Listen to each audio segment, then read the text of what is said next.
Hey, good morning, boys and girls, children of all ages. Welcome back to another Jedi Academy. I'm Ranger J 1999, your host and part of the RSG crew. Glad to have you here. If you're wondering what the hell is the Jedi Academy, well, that's where this is a Q&A show.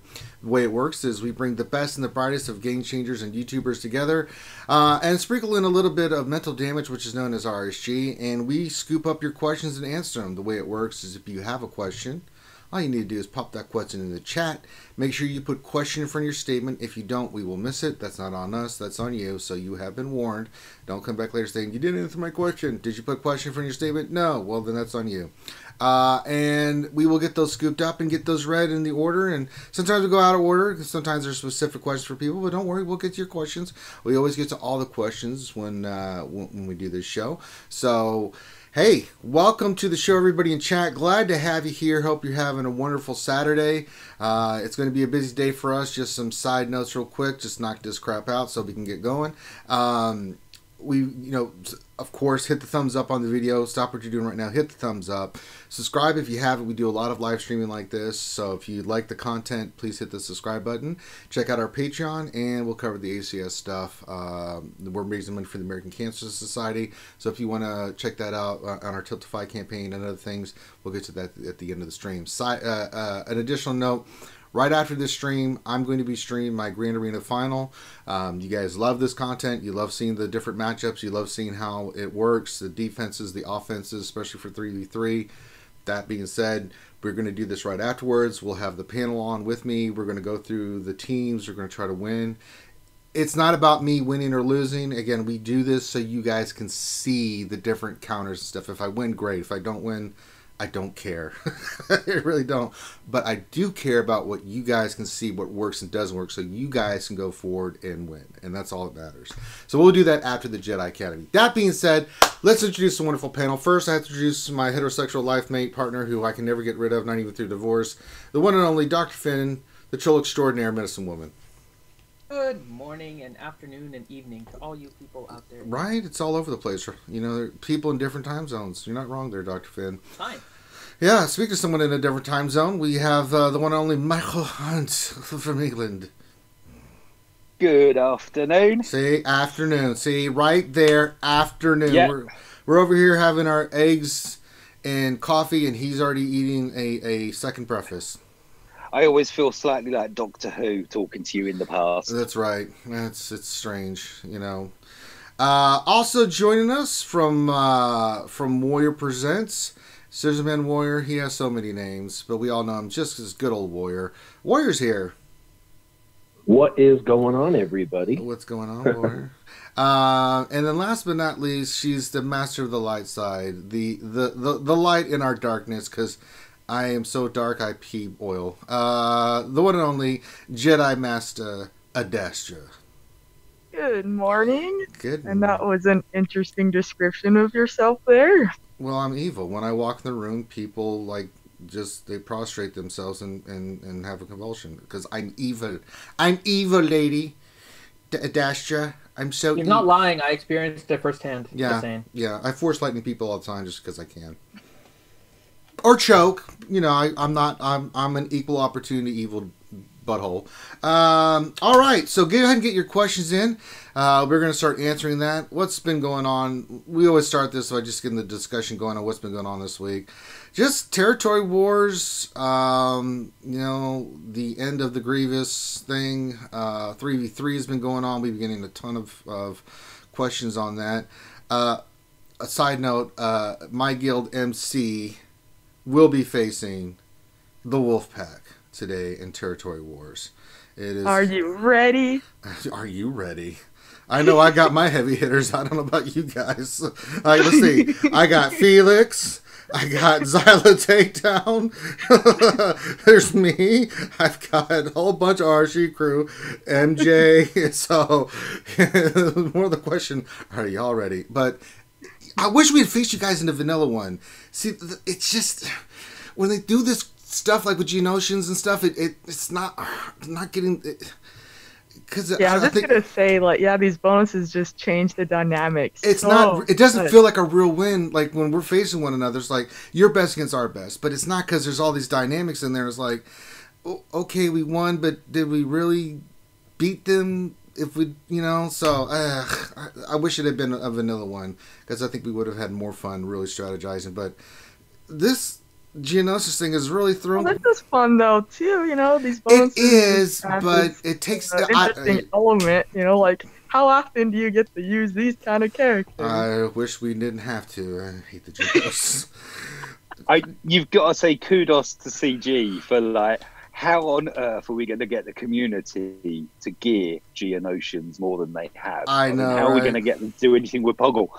I know. I was going to say, most people should have had the main ones for the ships. Unless they skipped that meta. But yeah, Poggle is kind of the random inclusion here.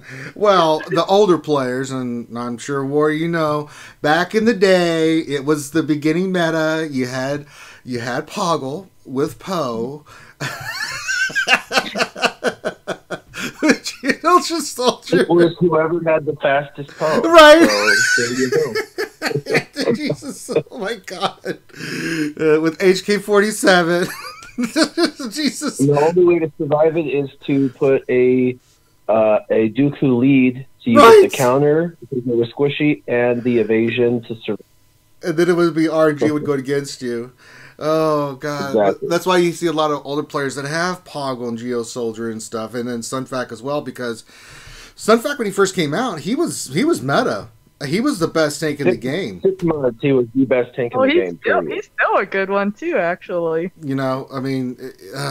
Sunfac was the bomb because we hadn't seen a tank like that before. He tanked and he dispelled on his stuff. It was like, what? What is this witchcraft that they put in the game? So a lot of older players do, now a lot of new players do not have them unless they worked on the ships, like Lady Dasher said. So it's going to be an interesting territory war. I don't know what's going to happen. Every time they do this and throw something new in there, I'm like, all right, how are we going to deal with this crap?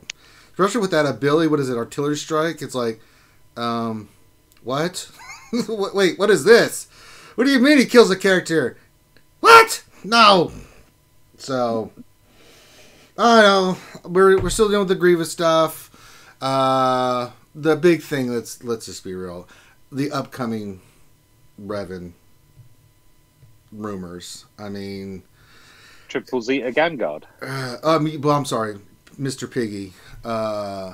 Wink, wink, nudge, nudge. Say no more.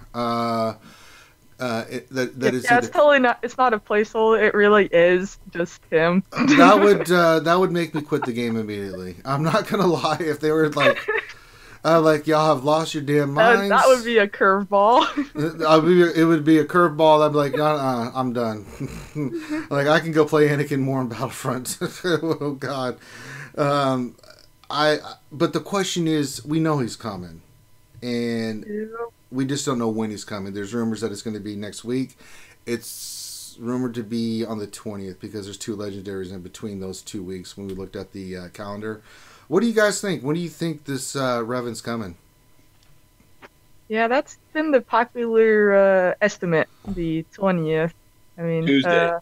I was gonna say, I know some people, they really want it to just happen now because they want to just have it over with, get it out there, and then because I don't want it to happen that soon, but it doesn't make sense that they would leave Karth and Juhani free to play for that long until the 21st, because that would be the longest farm, I think, ahead of the first time release of any of the legendaries since like Yoda and Emperor Palpatine, right? Because they involved characters that we've had for a while, and it was like the first time those events came out. But like everything else, the waiting until the 20th seems way too long. I have a feeling it's coming in the next week. That would make the most sense based on their regular cadence and what they're trying. They want to farm. They want to force the panic farm. The longer they wait, the less the panic farm. So it's hard to think that they'll wait until the 20th. I think it's next week. Yeah. What do you think, Warrior? It's hard to tell as far as timing. They have always kind of rushed things, but that the footage they gave me that made its way into my video. That was not intended, and so they, I am sure, are scrambling. And I don't know if you know, but the very last time something of this proportion of truth got out, they moved what they were doing by 3 or 4 months. So I don't know if they're going to do that. In fact, I'm pretty positive they're not, but it seems to always shift their plans. And I don't know if they, I think they probably would have got the drop on the community. I don't think we were all expecting Darth Revan yet. I think we were expecting Malik. What's crazy is I think that this is Darth Revan, and if it is, that means we didn't even get a Darth Malik. And if they're doing Darth Malik, that means they're going to do him as a marquee. Well, no, and here's, but we were waiting for him as long as, and then so I mean, I'm guessing we're going to see a marquee of Darth Malik within the next probably week release. You know, something like they give us information on Wednesday and the event's Thursday, and then, you know, Revan will, you know, be after that. I don't know, honestly, and Malik won't be required for his journey because they're going to want to rush Malik and use, you know, the characters that are in the game already. But I don't know, honestly. It's got to be this month. That was their plan, and I think at this point, if they try to delay it like they did with Grievous, there's nothing they can do because they're just going to allow more and more people to become prepared. So they're going to have to rush it and speed up the timeline. It could be the case. But the preparation requires...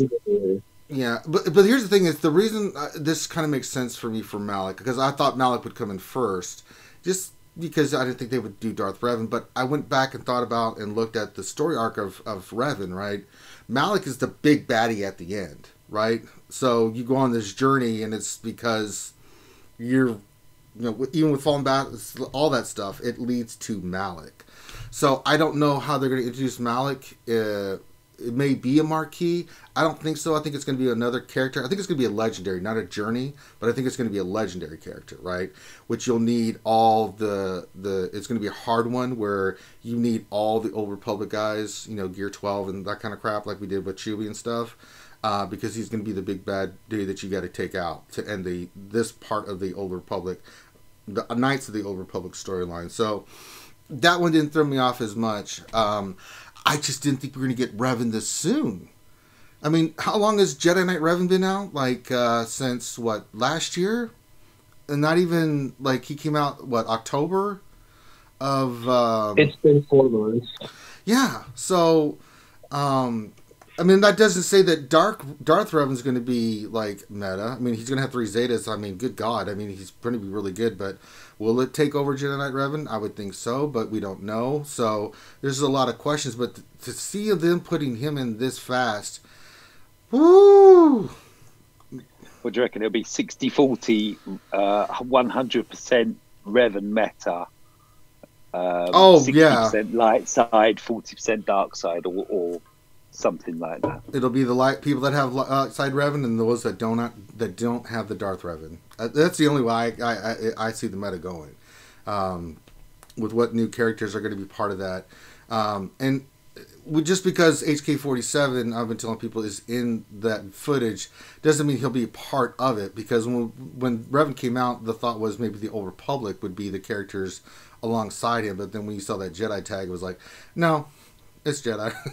And I think if he's going to have the Sith tag, it's going to most likely be Sith. But we'll have to see the kits and stuff like that. But I'm shocked how fast they're switching to a Darth Revan. They could change it, like Warrior, you said. They could change it because of the reveal and people thinking about it. But do you really think at this point, with this being the end of the last quarter, with the new quarter coming up, that they want to have a good, solid financial statements going into April 1st? Yeah, because this is the end of their year. Yep. I don't know if people realize that, but their quarter 1 to quarter 4 ends on the end of March. So this is the quarter that they kind of have to go out with a bang because it's the end of their year. So, you know, yeah, I definitely see that. Yeah, it makes sense. All right, let's get to some questions. I'm sure we're going to have questions about all this stuff. Wait, 2 things. One, what? We have good old Maurice here. Oh, I don't care about him. Say hi, good old Maurice. Hello, I'm known throughout the galaxy for my punctuality. You will also be, as my second point, known very soon for your truffle shuffle, as the truffle shuffle has won the poll. Yay! For the video that we'll put together and send out to people. I was going for teach me how to Dougie. Yeah, that would have been the preferred choice because I actually am quite the Dougie-er. So. But now you get the truffle shuffle. Oh, I can't wait to see this. This is going to be amazing. Oh yeah. We're gonna to let good old Maurice get on the Jedi Academy. We're gonna be like, you have to do it. No, it's not gonna be on Jedi Academy. The only way to see the truffle shuffle is to buy the good old Maurice commentary DVD. No, I'm just saying like we're calling it the commentary DVD. That's not really a DVD, but just a video file I'll send you. I was gonna say, wait a second, you got a Blu-ray edition? Oh, man, we are cornering the market with this crap. Oh my god. Jeez. Infomercials beware. Finn and good old Maurice are on their way. Anything else, Dr. Finn? Nope, those were it. Okay. Where's your partner in crime, good old Maurice? Miss Canadia. Probably somewhere in Canada. Well, I know that. I mean, but you know that her guild's facing my guild in territory wars, right? Oh yeah, that's pretty cool. Yeah, it's going to be fun. Are you going to record a bunch of it? I can't. I don't want to give strategy away. I talked to my guild. We don't like to give that stuff away. You know what I'm saying? And I got to respect that. You know, yeah. I don't want to, you know, show strategies and things of that nature. So it would be fun to do, but if Operation Metaverse shows, I don't think it'd be fair to you guys either to show what you guys put in your zones and stuff like that. So I don't know if I want to record it live. We'll have to talk about it and stuff. Yeah, that's a good point. Yeah, and you don't want to record your own defeat, right? If you don't want to record your own defeat, that's on you. Snap! Oh snap! I mean, by the way, T-Money's in the chat. Oh yeah, listen. She said, "Sorry, I can't be there. I have my kiddo." I mean, if we win, we win. We lose. I just think it's going to be fun. And no, I think it's just going to be a fun one. Though, it is going to be fun. Yeah, it's going to be a lot of fun. And I know the guys. You know, we watch each other. We each watch each other's channel, and it's fun to talk crap and stuff like that. But I think it's going to be exceptionally close. The only wild card is what's going to happen with these geos and things like. Oh Christ! Because normally the bastard just talked a little trash. So is T-Money. T-Money's talking trash in the chat. He doesn't want to film him losing to my teams. Look at that. Yeah, I was wondering just how many crates of maple syrup are winding their way to a lady right now. Yeah, I know, right? Listen, I had to get at least one zing, right? Yeah, you from an unknown source. I don't use my words. I just use my actions. Will that actually speak for themselves? So. No matter how hard the wind blows, the mountain will never move. So, but yeah, we love each other. I love T-Money and I love Adastra, and there's nothing I wouldn't do for them, but yeah, let's have some fun with this. All right, let's get to some questions. Let's start with Warrior from the top, and we'll just start working our way down. Finn, what do you got for Warrior? All right, so we have a lot of Grand Arena questions here. So Warrior, first question from DL Robert. What is the best 3v3 counter to Grievous, B2, and B1? There's a lot of really good counters to that team. Obviously, the meta teams are, easy counters to it. But the Nightsisters work really, really well, too. Basically, any teams that you're aware of, first off, Nightsisters melt it quick because the B1 just goes away. B2 is not much of a problem, and Grievous isn't much of a problem either if you can get rid of him pretty quickly. But in 3v3, it's a little weaker because there's only 3 of them. So there's multiple Nightsister comps with Asajj lead, with Mother Talzin lead, without the tank, just, using Daka in the background to help with revives or whatnot. Spirit, I guess I talk a lot about Spirit, but I don't know if other people do. Spirit is like, everyone always wonders what's the best 5th. That unequivocally is the best 5th. Always has been. for PvP. I'm not talking raids, because raids, I'm sure people would say, oh, Talia and the healing and blah, blah, blah, because every time they heal, they get turn meter. So I get it for the raids. But, like, I caught my first AAT raid in 2 years, just like yesterday. I mean, you know what I mean? Like, I rarely get to 2 raids because it's a timing thing. And I'm inevitably busy at the time when they're doing them. So, but PvP is on your own time. It's like, you know, you go in and you knock out those battles when you have time. So that's why I like PvP. And Spirit, it has insane true damage because of the defense penetration. She's got foresight up, so she's hard to hit. They're constantly missing her. And she's pretty tanky. And she does straight up legit damage. She also dispels. And, of course, she can stun. So she kind of brings everything you would ever want with a support attacker into the 3v3. And so I personally, you know, Mother Talzin with Old Daka and Spirit, and that team is brutal on offense against basically anything. I use that team to kill whatever I want. And I mean, if you haven't played with Spirit, she can one-shot almost any character in the game after the protection's gone. She's a perfect counter, by the way, to Nest. If you get, you know, that pesky Nest where you stun and do a bunch of damage and get all the protection off, but then she's got all that purple protection. She comes out of stun, takes a turn, and like all the protection drops, and you just have the health only, but it's like, you know, 35 or 40,000 health. You're like, how am I gonna, you know, hit that for that much? She's it. She'll just straight up destroy her. And then when she comes out of stun, she can do it again. So yeah, I love the Nightsisters, but you can use a Traya team.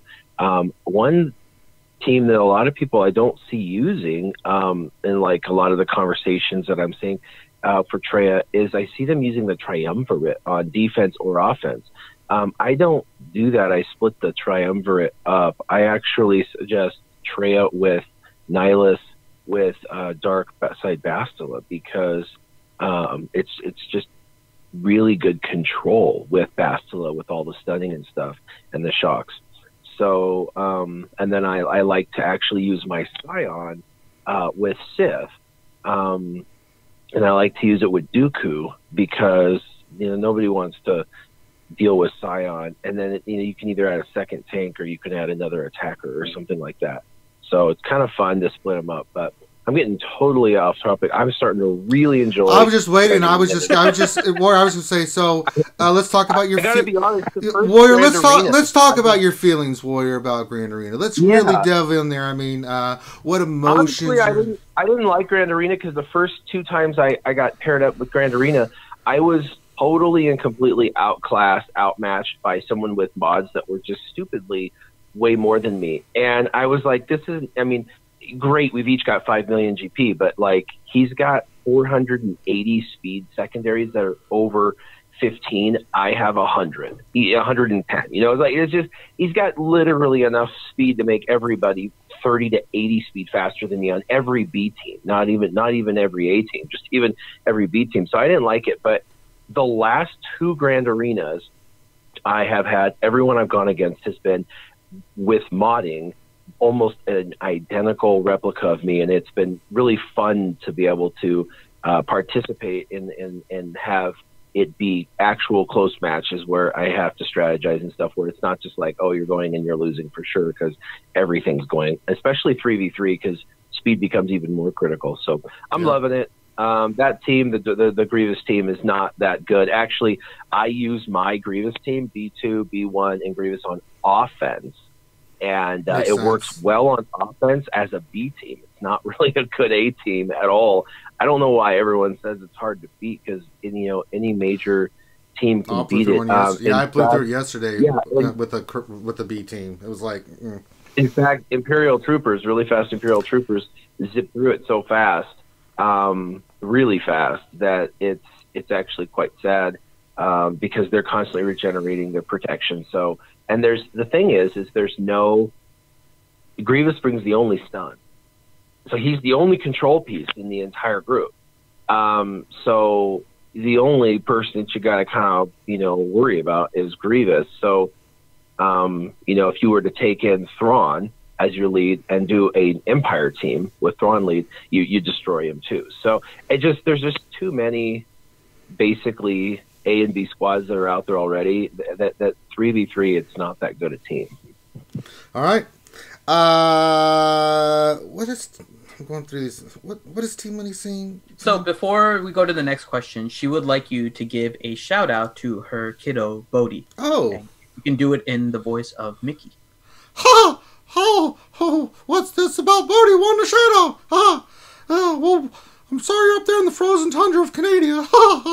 It's freezing. But shout out to you, Bodhi. Have a wonderful day. Woo! There you go. There we go. All right. So who gets the next question, Ranger? The next question will go to the lovely Jedi Master Adastra. Okay. So question for Adastra. So the next two are kind of similar, so I'll give you both of those, Adastra. First question from Azarius is, what are counters to Nightsisters in 3v3 Talzin Zombie Acolyte? I put Traya and EP in defense. And then similar question from member Tauntauns, what is the best 3v3 defense team for Nightsisters? Okay, so the first one, you said it was Talzin, Acolyte, and who? Zombie. Okay, well that one is trooperable. I often use the Imperial troopers against that. Assuming you outspeed, that really makes the difference. You have to get that first movement so you can focus down Zombie, get that ability block too, which is handy because Talzin, if she gets her plague on you, it's kind of a race against time if your troopers are going to survive before they die from that. There's actually a few. That's just one of the common ones. But another good one is bounty hunters can sometimes work nicely, like an Embo lead, or not Embo, sorry, Bosk lead. Bosk lead for the tankiness, and you get the heal up. So plague kind of just, it's not a threat. So then you can just kind of focus down and have someone that has an AoE. So once Acolyte's felt, so you can focus her, kill her from that. Another one that works is the Emperor for the stuns. You do like the EP Vader. You have quite a few choices for that third slot there. But that one, you can do the AoEs. So again, Acolyte won't be able to hide. And you get the stuns going, stun lock them. And there's still more options. It kind of just depends on your roster and what you're setting on defense and what you have available for offense. Sometimes you have to get pretty creative with what you have left, and that's a lot of fun. So then what was the second question? The best 3v3 defense team for Nightsisters. So do you think it's Talzin Zombie Acolyte or something else? Oh, that's a good one. There's a few, because I've been experimenting with that too. Like there's a few nasty combinations.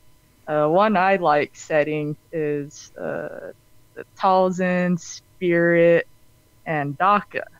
So they're just, you have two that can stun, and then, Plague, of course. And it's just, and I have my Spirit really fast, so the odds are that she can stun one of the important opponent's characters. It's, 1 out of 3 shot that I'll stun someone that's important. So that one has always gotten me defense when I've set it. Another one, Saj, Zombie is usually just a good combo to have those two together, and then you can do various third ones. There's actually there's a few choices for that too. It just depends how you have them modded. I'll back you up with that Talzin Daka Spirit one. I got to face one of those yesterday with a 318 speed Nightsister Spirit. No. That was a lot of fun. I mean, I had no choice. Like I had to use Trey on it. Like I just had to. I didn't know what to do with it, so I was like, Treya. While I took it down in one shot, that is not, a good that used up a really powerful counter. So that's kind of how I look at it too. Like my opponent, if they try to trooper me, it's not gonna work because my spirit's gonna go before the troopers, unless they have like a 330 speed spark or something. Yeah, I'll back you up with that. I faced that one myself. That was, stared at it for hours. Didn't know what to do. You're just like, go away, go away. All right, next question for Sir Michael Hunt. Okay. Question from Paparazzi. What are some non-meta counters to Nest being set on defense in 3v3? Some non-meta counters to combat Nest. Mm-hmm. What did we use the other day? There was a Nest that Kara team that we faced that the Nest did not have the max speed on her. What team did we use to destroy that? It was not a meta team. It was a trooper team because you killed her with Death Mark. Yeah, we just burned her down. If their Nest is slow, you can use that team. What else do you think, Mike? Seem to recall using my first order crew, first order officer, and Kylo. And I know that you shouldn't stun or whatever, but just stunning and just weighing into Nest. I play it really badly. I blame my dyslexia for that, but I tend to leave Nest till last, which sometimes is not the best idea. But and then just stun her and just literally beat her up until she gets a turn, loses everything, and then it's a single one tap gone. But I think last time round I used the 3 first orders. The only problem with that is that I've noticed in Grand Arena anyway that there are some really fast Nests still around. I don't know which ones I prefer to face, the ones that kind of like daze your entire squad on their first move, or the ones that just don't move but don't seem to take any damage whatsoever. I'm talking the 130% plus tenacity ones. But it's that stun hit, and kind of how you do the bounty hunter challenge against that Nest, which is absolutely ridiculous. But I mean, use that one as your benchmark, because that one doesn't even lose the whatever it is that ours does. But yes, that would be my way of trying to tackle Nest. All right. Next question for Mr. Lady Pants McGilligutty, good old Maurice.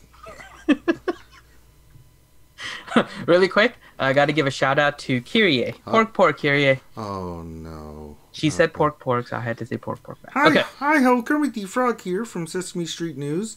Kyrie, friends don't let friends say pork. That's right, no. All right, question for good old Maurice from TNT Gaming. What other counters do you use for Kylo Ren unmasked teams besides Jedi Training Rey and Thrawn with Death Trooper and Krennic? Well, I faced quite possibly the best Kylo Ren team I faced in all the Grand Arenas yesterday. And, I kind of pulled something out of my butt that actually worked pretty well. It was probably going to be my new Kylo counter. I just accepted that Kenobi Prestige quest. So I'll be using him in offense for a while. And it's a GK lead, Zeta Barriss, and young Han Solo can take out the crew team. You could probably sub in First Order Executioner as well. The whole point is you got Barriss regenerating the health, GK's defense. It allows any sort of stacking offensive character enough time to get their offense up enough to where you can actually kill Kylo. And you can kill both Kylos. Excuse me. And you've got Barriss's healing, and in young Han's case, he's got the protection pass. Once you get him all the way Omega and get him amped up nice, you can pass protection back when you do if he's prepared. Make sure he's prepared. passive protection. It's 50% protection. So as they whittle down Kenobi, you know, you can fuel him more protection right back to him. And, you know, especially those first order teams that don't have first order executioner on, there's no offense. There's not enough offense to really overcome the Barriss Zeta and the young Han's protection regeneration. It's just you have to know the mechanics of young Han and get him ramped up and make sure that he's got the protection up to begin his turn so he can stack all those offensive goodies. That's a team I kind of just made it makeshift yesterday, and it's now on the squad loadout page. That was a really, really good one for crew specifically. All right, back to the top with Scissor Man Warrior. Okay, so let's break up the Grand Arena questions a little bit here. Question from Paparazzi. What Sith stuff may be coming in March? Is it time for the Sith ship Legendary? AKA, don't give him another Grand Arena question or we'll have him talk for 10 minutes. Sure,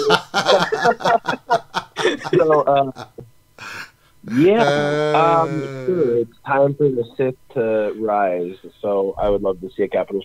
What's really amazing to me is they've said they were going to do, you know, a greater focus on ships. They did the ships 2.0 and said, you know, now that we've got that, we're going to start doing an influx. They, you know, added ETA2 and DXB and some other ships. And it's like, oh, okay, they're starting to really focus on ships. And then it just kind of fell apart again. I haven't seen or heard anything. They've introduced, you know, a Sith ship that was a tank, and then they released the, you know, the Emperor Palpatine's, you know, shuttle, because that's a thing. And then it's like, that's it. And it just doesn't feel like there's the same kind of focus in ships that there is everywhere else in the game, which is for me a little sad, because while I am in the minority, I love ships. I really do. I think it's a really cool part of the game. And I've been waiting for a capital ship. I've got over 4,000 prestige. I'm ready for a couple of them. And I figured, because the last time they did anything with capital ships, they basically wanted to suck all of our prestige out of our accounts. And they did. And they made, you know, the abilities improved at ships 2.0. And everybody who had everything maxed, just sitting on everything, like me, instantly overnight had like a bunch of development we had to do. And I thought that was kind of cool, because it gave me something to grind and work towards and stuff. And I expect when they do another capital ship, it will be something similar, where maybe they release 2 capital ships within 2 weeks of each other. So that way, you know, like a First Order and an Empire or something. So that way, you know, or a Separatist in an Empire, or a Separatist in a Sith, or something like that. So that way, you know, we kind of have to divide our attention. But, you know, I'm not sure. All right. Next question for not a dark side user, Lady Adastra. Okay. Question from JLY9. I got Chirpa, Logray, Wicket, Paplu, and Ewok Elder at Gear 11. No Zeta on Chirpa. Will I be able to beat the 7-star C-3PO event? Oh, yeah, it's possible. You know, RNG is always RNG. It's going to be much tougher, because that data just makes such a big difference. But it's honestly, I've seen people that were able to do it, like with the higher gear levels. So it'll just take you quite a few attempts. Put on some really good mods, so you're not beating your head against the wall there.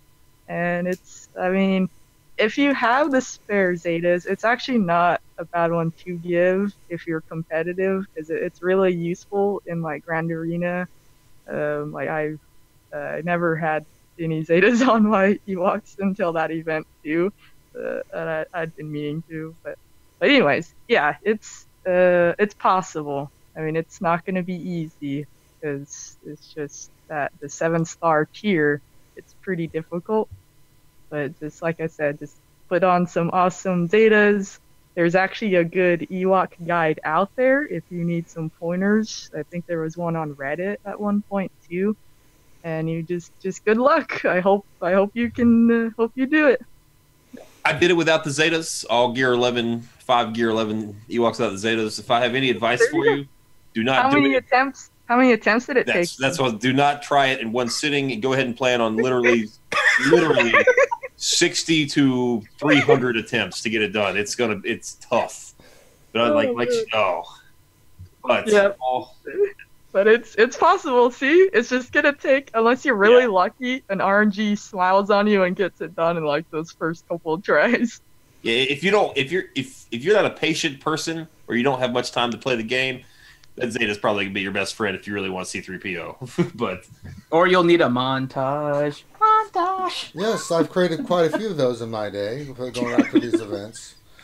I am the subject matter expert. So I'm trying to skimp the system and paying the price. So good luck on that. Let us know next week when you get it with no Zeta. Yeah, if you need motivation, tell us how many attempts it takes you. Yeah. Hey, get to start bragging too. Show off your non-Zeta Chirpa, then show off your C-3PO. It's a good feeling. Yeah, I did this in 20 attempts, and it took Ranger 900. So yeah. Yeah. You don't have to tell anybody how many attempts. It doesn't take much to do better than Ranger on that. No, you just say I did it on my first attempt. That makes yeah. Easy, guys. Yeah. It was easy. Jeez, I did it. It was great. All right, next question for Michael Huntington. Okay. Question for Mike from Northern Border. Question: Asajj, Zombie, Daka are a handful in 3v3. Any counters you can share?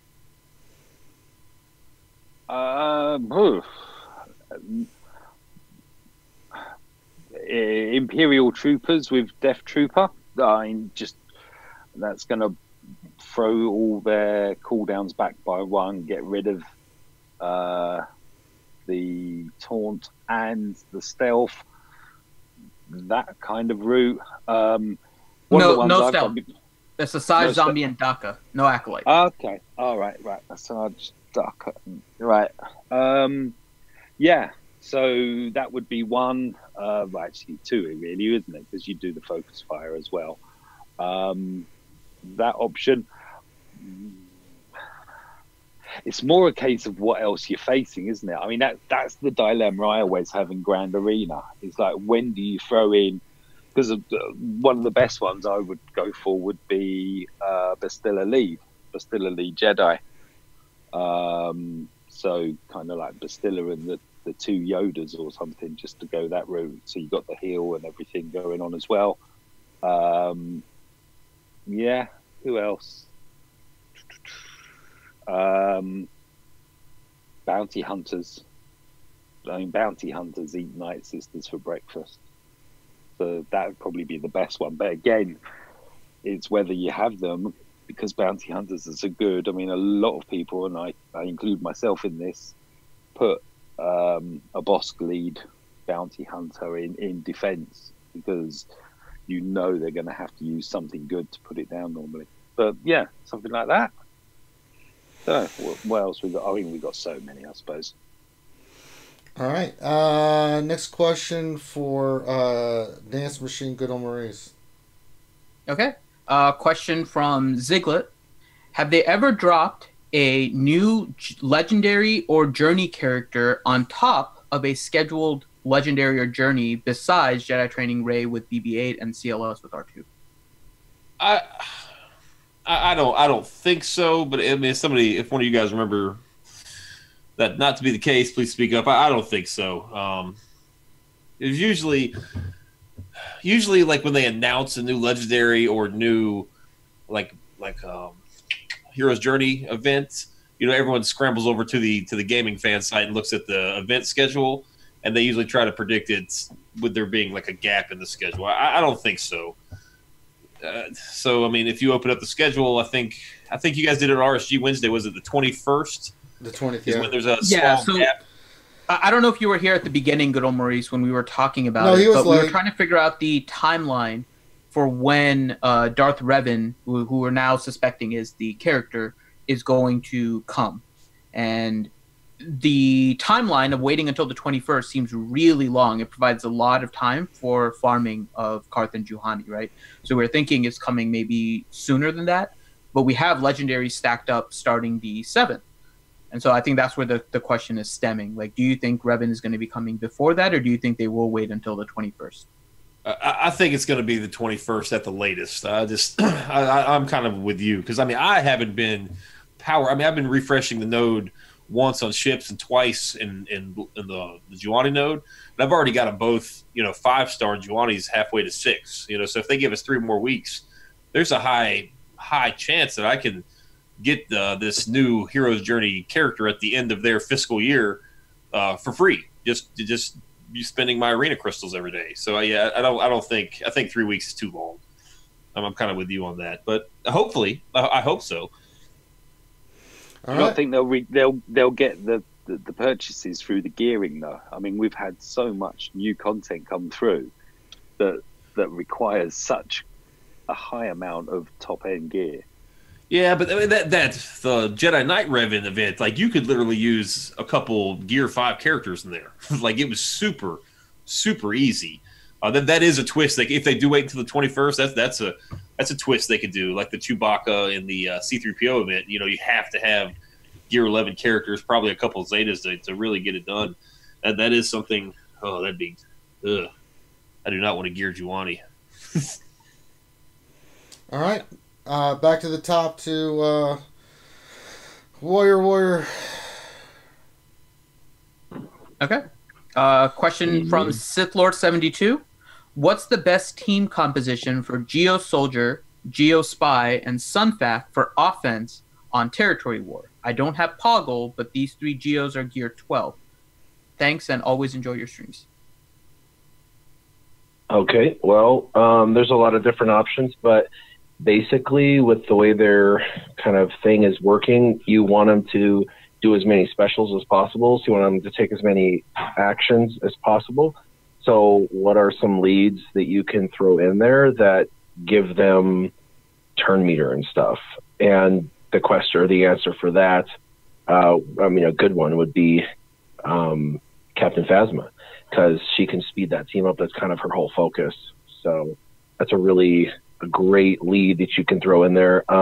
You could also use them plus just to delay the inevitable, and the delaying the inevitable would mean you're going to use a tank or something to kind of protect them so they can take as many actions as possible. So either a leader that speeds them up or a tank that protects them. So a tank like Baze or Shore Trooper or something like that would be another opportunity as well. So that's what I would do. All right. Next question for Lady Adastra. Okay. This one may be a general question, but I'll ask it and then you can let me know, Adastra. Question from member Tauntauns. I've seen on Discord and my guild that Grievous B1, B2 is holding very well on defense.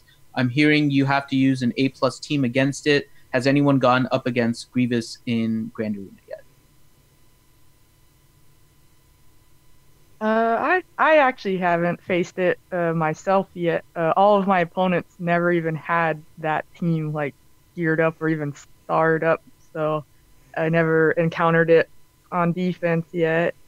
But I know people that have, from the range of a 0 Zeta 1 to a decked out Zeta 1. And the 0 Zeta 1, you have a lot more you can use on it. Like, people were using Wampa, and that just destroyed it. The one that's decked out with Zetas, but it also depends on the composition. Because with the 3v3, you're more limited, of course. So there's certain comps that work better on defense than others. Yeah, if you underestimate it, if it has the Zetas, it can definitely mess you up.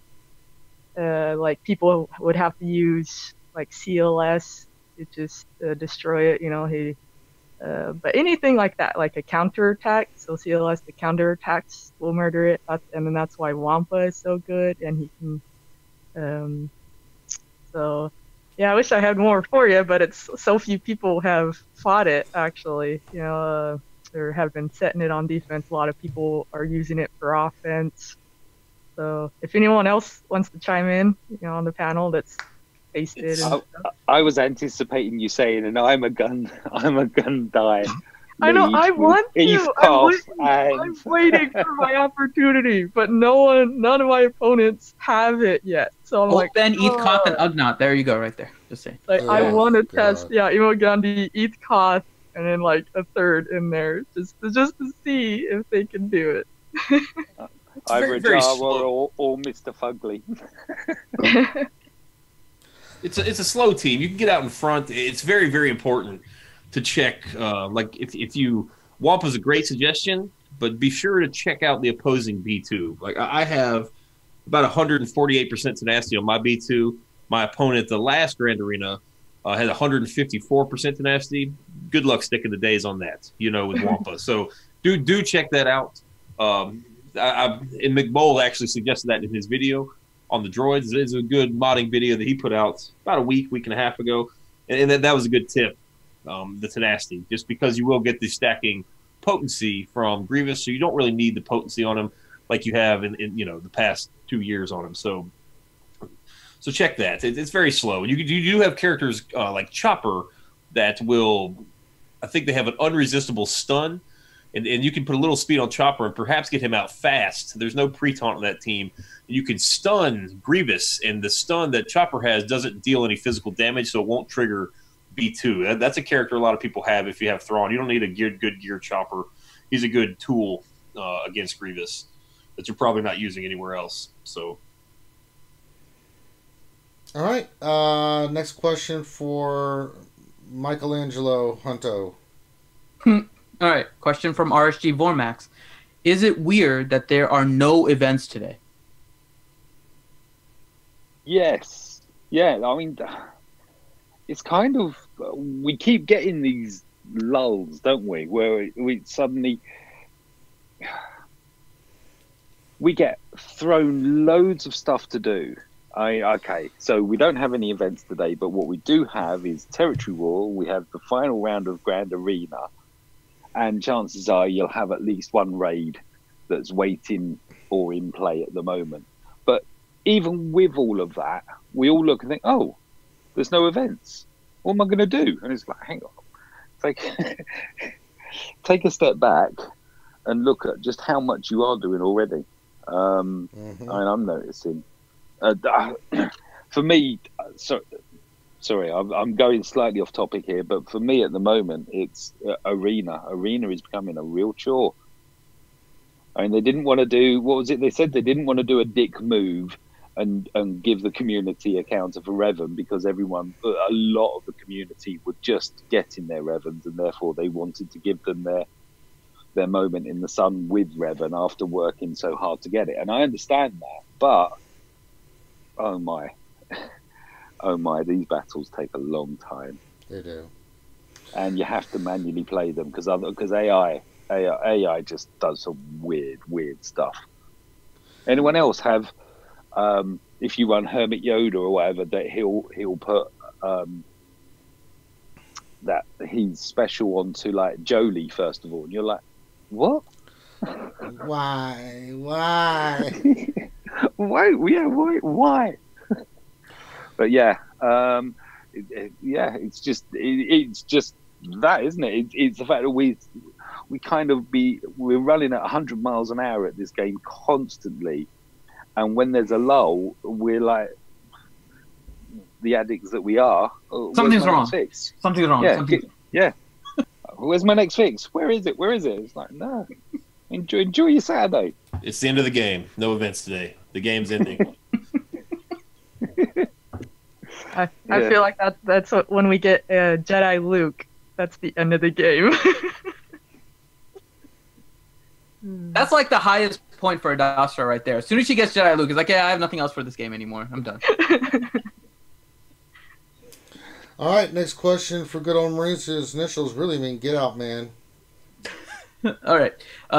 From Kane77, my Magna Guard is Gear 12. Is he a good plug-and-play tank? Yes. Plug-and-play meaning with no. Let me rephrase that. No, not really. He's very slow, and his abilities do kind of go with the Separatist, right? So you do want to use him. You don't have to use him with Grievous. You could use him. He's actually not a terrible play with these Geonosian bonuses, because he will provide a cleanse to the Geonosians. He does provide target lock for other droids, like T3, IG-88, IPD. If you have some of those characters with their Zetas, he pairs well with them. But He's so slow, super slow. I think mine's like 208, and I have 100 plus speed on. I don't know his base speed, but I'd be shocked if it was higher than like 115. But if you do put that Zeta on him, I actually like that Zeta a lot. A lot of people don't think it's good because they keep trying to use it against a Revan. That's just not going to happen. But it's a very good Zeta, especially on offense. You can stun and stun and stun and stun. Every single turn you can target lock or stun. So it's not a terrible Zeta. If you do have lots and lots of Zetas, it shouldn't be your first 50 Zetas. But if you got some wiggle room and you're looking for a nice character, I mean, it's not terrible. If you're thinking about gearing him, I don't know. I would put him off on gear. I would save all your gear for anything that's coming in the next couple weeks over gearing IG 100, though. All right. Next question for the mattress master himself, Warrior. All right. Question from Jao Calvacanti. Do the new droids have any potential in the raids once they fix their bugs? I believe Droidica has a place in P4 against Traya.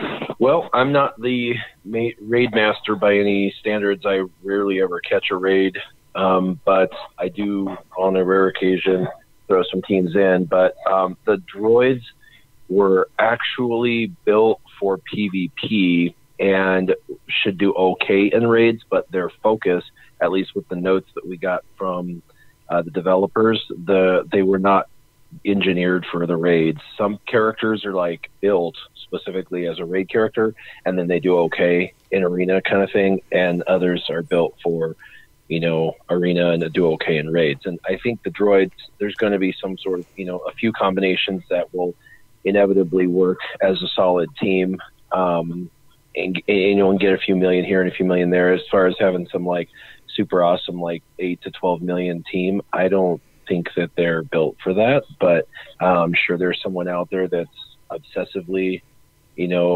crazy over their droids and is going to make it happen. So I would stay tuned to the community for that. I ran my separatist droids in a hat raid phase 2.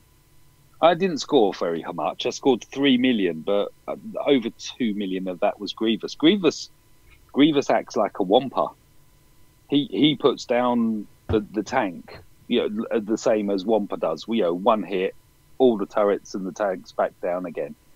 So it won't be a complete separatist squad, but I reckon that Grievous, if you want to use him in a raid, tank raid, and Droidica is, Droidica's interesting, very interesting, but it depends there whether the developers are going to allow Droidica to do what it's doing at the moment.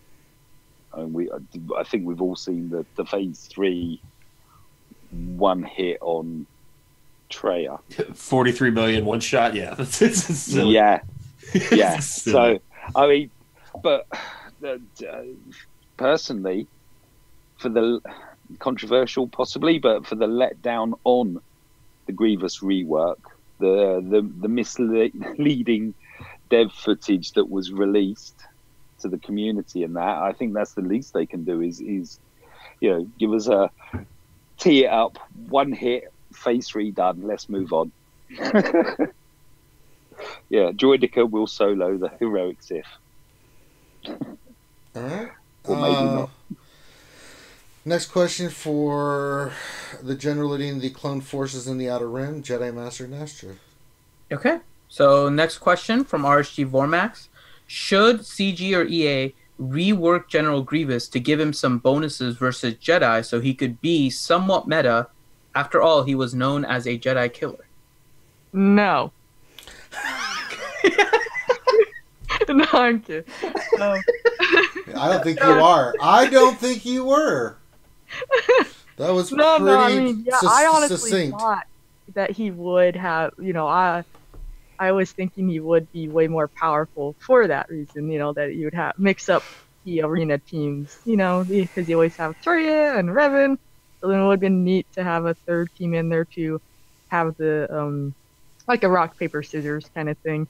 And again, I was really wanting to test out odd end Jedis like Eth Koth and Imagandi, because they were droid specialists, quote quote. But I don't think he's gonna get like another rework though. If that's is that what that was asking, right? That they're another rework? Yeah, basically to make him a Jedi killer, which he doesn't seem to really be right now. Well, it can work though. It's just not as powerful as people, were thinking. Like, it's not gonna auto a Revan team. Like, but he, it can work. I've seen people that are making it work. You just have to really invest in it, and that's the thing. It's not gonna work at a lower end without the right modding, without the zetas. So he's a Jedi against Revan, kind of, but yeah, not as prevalent as we all were, as I was fearing, and other people were hoping. And to be fair, he's really not much of a Jedi killer. Thank you very much. He's really not. He might have killed a few Padawans here and there, but that's about it. Oh, he killed more than that, I'm afraid. I think that's what Warrior was saying, right? What? Yeah, you take a Galactic Republic team of Jedi, any Galactic Republic Jedi team, he slaughters them. It's only when you introduce the Old Republic that he becomes more trivial. But he wasn't around during that time. He didn't have to fight Revan in real life. They're just showing the difference between an amazing character out of this era versus that era. So just that the Old Republic era wins out, sadly, for this particular scenario. See, I posted in chat that basically what we've just done is outed the fact that Grievous never killed any Jedi. He just sources them from SWGOH. Oh, good lord. Jeez.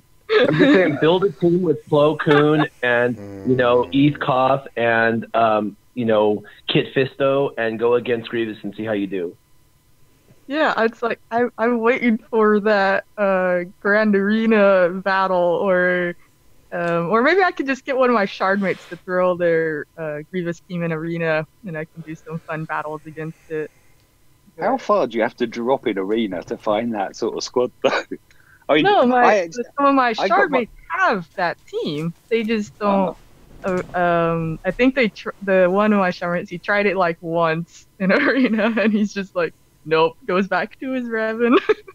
I haven't published it yet, but I found that dropping down to the mid-40s, I finally found a 2-Zeta Revan that my Grievous was able to beat. Oh. But it wasn't. I didn't survive with all droids intact. But yeah. Oh, I see. Yeah. All right. Next question for the leader of the Swery family, Mr. Mike Corleone Hunt. All right, let's continue with the droid questions from Paparazzi. Droidica's damage immunity seems like it has a lot of cheese potential. What are some awesome uses for Droidica besides on a classic Grievous team? Have you tried Jedi training Rey with Droidica versus Revan? I have. I couldn't get it to work. Basically, Rey just gets she just gets, was it direct focus or whatever it is from Revan? You can't keep her alive, or I haven't been able to. It's proved quite a popular video that I put out. I was shown. I mean, okay. So this requires 80% Jedis. So Revan lead, Jolie, Grandmaster, Yoda, pick a fourth. I went with General Kenobi, Mr. Beardy, and Droidica. And the main one that's done well is me one-shotting Jolie, full protection, full health, one shot, bang, gone. I had 9 stacks on my Droidica. I also did it to General Kenobi. I also did it to Grandmaster Yoda. That's one. You just need 80% Jedi. Basically, it's another who's on fifth. Other than that, I haven't really experimented. I need to do some more, I must admit. I might actually forego even trying in Grand Arena and just play around a bit more. But that's the one so far for me. That that's been quite a revelation, because the one thing that you guaranteed is lots and lots of stacks going against a Revan squad, and it's quite amusing watching them bounce off of him, and he's just like, is that all you got? And then he one-shots one of their squad. All right, let's go to Mr. Moonshiner himself, good old Maurice. Okay. So this one, I don't know if you want to, I don't think you'll be able to calculate it, but maybe you can explain how to do it, good old Maurice. Question from Jaal Cavalcanti. I'm doing Grand Arena right now. If my opponent has a score of 1739, how many one-man victories do I need to get to beat him? Well, we need to know how many teams you place, right? So I don't know. Like me, I have to face 11. I have to place 11 teams, so I can score a lot. The top two zones, there's the 3-3-man zones are 204 banners a piece if you clear them, and that one with 2 in it is 174. So keep that in mind. It's probably if they didn't clear your board, I don't know how many teams you're placing. Like 1,700 for me is you completely just like whiffing on a zone and not being able to clear it. It's just, a lot of times, I mean, do the math in your head. If a perfect three-man attack where you lead with all protection is 54 points, I believe. Right. So it's if you're close. I'm trying to think. Sometimes it's better to lose to a team, even if you lose twice in one zone. You'll get more points by clearing that zone than just going for easy wins. If you have to clear the board, I don't know. Maybe let me know how many teams you got. I don't know. It's impossible to really tell. I mean, if you're placing 8 or 9 teams, I don't know. Yeah, you have to essentially go. I figured that's why I was like, this is kind of a calculation question. So I'll give you another question here, but really you have to go backwards from it. So if you haven't done anything and your opponent has a score of 1739, subtract what you get from the different zones, right? So like good old Marie says, if you're in it where it's like 3 and 2, right? The 3s will give you 204 points. The 2s will give you 176. Subtract 3 204s and 176 from it. That'll tell you how many points he got from attacks. And then you kind of figure out what you need for the attacks, right? So even if you don't want to use one man, right? Let's say, suppose you have good counters and you're not getting the maximum, but you're getting like 51 points or something per attack. Then subtract that and see if that gets you close or what you need, right? So you'll have to kind of work the math backwards. That's really the only way to figure out what you actually need, because 1739 by itself isn't enough just to say, yeah, that you need to do XYZ. We don't know how many you have on defense, and also what you have on offense, to the point where can you just beat them all first try without having to go one person and still get all the points. Just divide the number of teams, and that will show you exactly what you need. Mm-hmm. Like I think yesterday, my opponent went first, and in the front zone, I had to get 58.1 points a team to keep pace with him. It's good, because then if you do the division and it's like 52.5, you have no room for error. You have to use your very best teams against overkill in most cases, just to make sure that you can get it. Like there's pros and cons to going first and going second in Grand Arena. The con going last is that you know exactly what you have to get, and the pressure's on. Like if your opponents did a really good job on your board, it can be stressful to go second. All right. All I can say is using the strategy of I want to earn 2 extra points because I want to handicap myself by 2 people is a terrible strategy. You really, really, really should figure out your offensive squads that you can lean in on, that win a variety of battles and consistently use them and stretch your knowledge. It's better to lose a battle and learn that team wasn't going to work, or that the team was going to work, so that way in the future you know how many other teams they're capable of beating.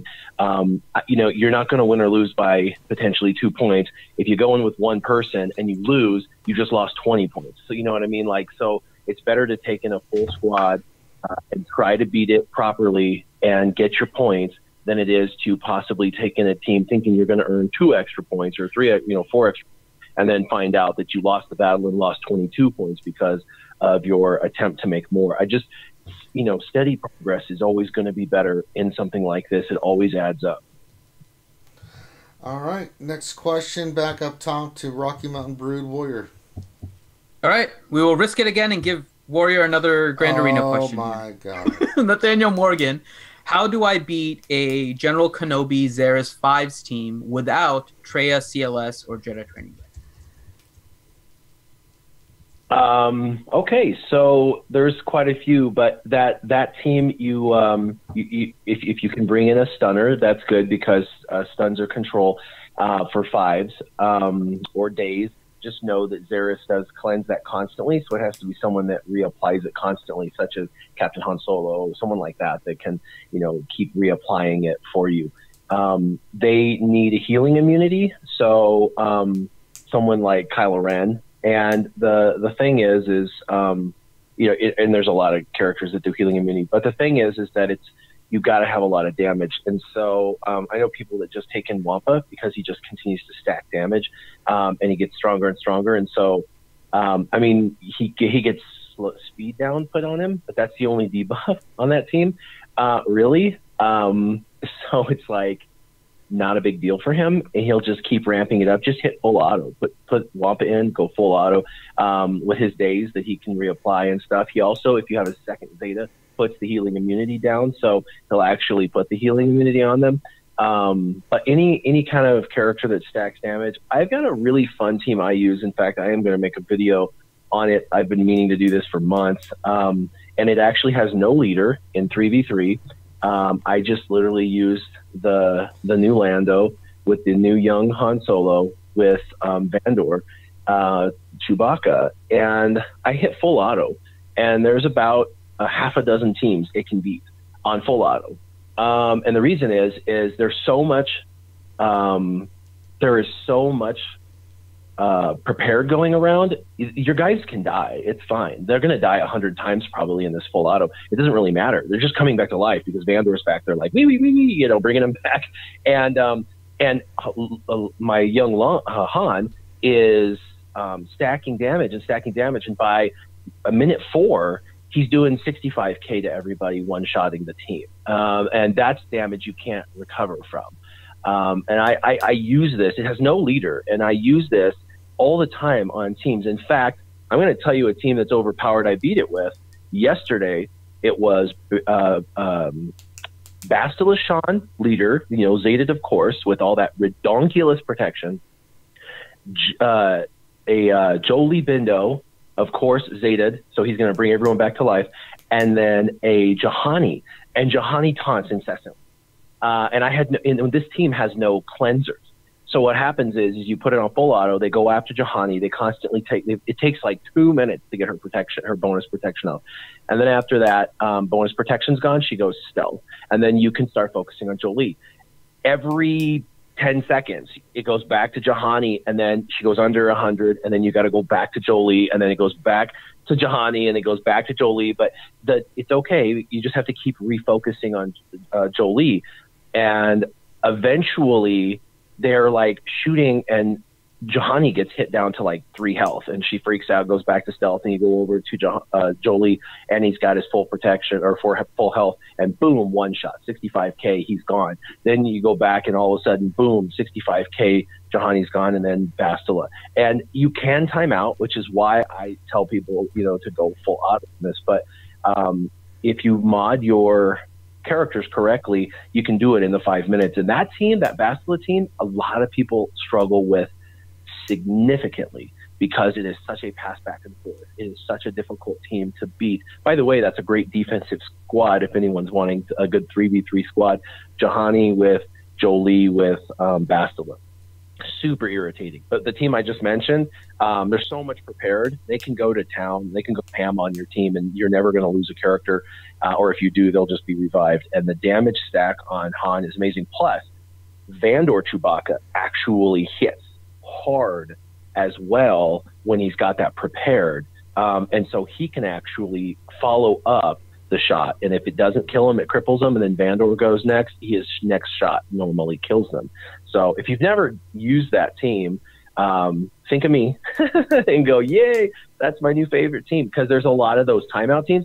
Ask yourself this question. Does the team stun me or, daze me, If it's, if there's a bunch of stunning going on, it may not work as well because your characters don't get to ramp up. If there's not a lot of stuns and stuff like that, and then does the characters do a lot of damage?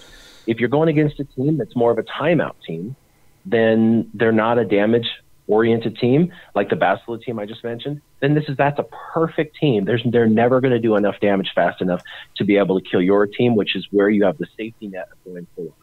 All right. Next, we'll go to Jedi Counselor Lady Adastra.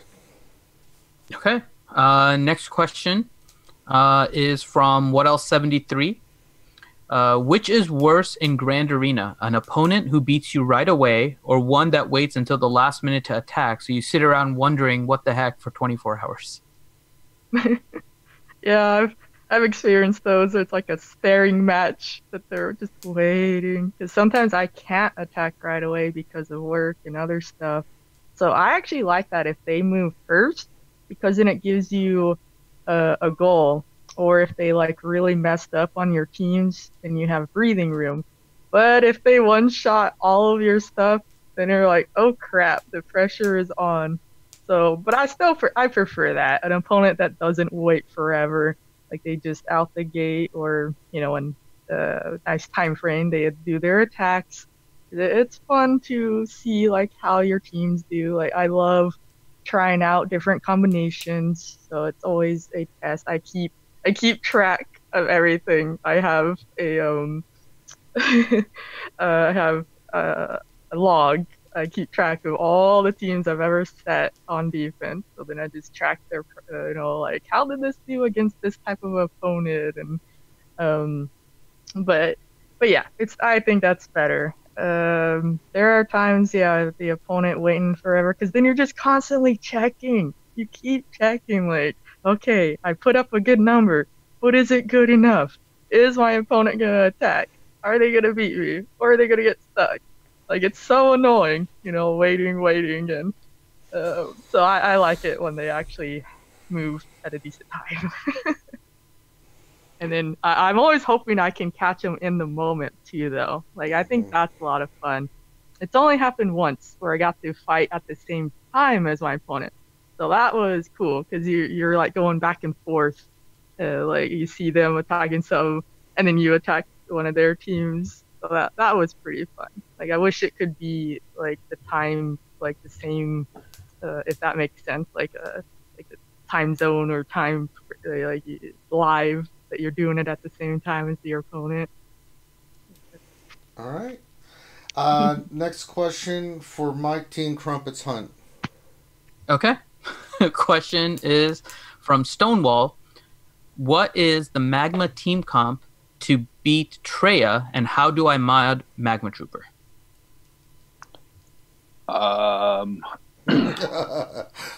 Right. Yeah. Who? If I remember, I'm trying to think back. I believe it's a Thrawn lead. So you got Thrawn. You need a tank. So Shore Trooper, Thrawn Trooper, Magma. Oh crap! I'm gonna have to look back. Who's the other two? You want some help? It's so long. So you actually don't need a tank. You don't need a tank. Yeah. It helps, but you don't need one. There's 3 kind of critical characters in that team. It's Thrawn lead, Magma Trooper, and then Death Trooper. The way you start out is you turn meter swap Thrawn with Death Trooper, and Death Trooper does his AoE and reduces all of the cooldowns for the Traya team. Right, so now you don't have to worry about anything else. Now, the key to this is that the opposing Scion is Zeta, because the way Magma Trooper will work is that every time he does a basic or any attack on Scion, he is either going to get pain, or he's going to resist pain. And between Magma Trooper's unique and the leader of Thrawn, Magma Trooper, if I remember correctly, gains 90% turn meter, I think it is. And so he will constantly be gaining turn meter. Now, the question becomes how to mod him. So that's the strategy of the fight, right? You keep on attacking Scion. you're building up either you're constantly resisting, or you're constantly getting inflicted with debuffs, you're constantly getting turn meter. Magma Trooper is just going repeatedly. He attacks more than one target potentially with his basic, and so at the same time you're attacking Scion, you're attacking Traya and Nihilus and whoever else on the team. Now, the way that you mod him can vary based on what you have. A lot of people, there's one of two ways. It's either potency or tenacity. The route of tenacity is in order to resist any of those pain debuffs. And the reason you want to go that route is because, one, it helps you get rid of any days that may happen. It was actually one of the big reasons why people were putting Dooku on defense, because he would counterattack, right? And then every time you counterattack, now you're getting more and more damage.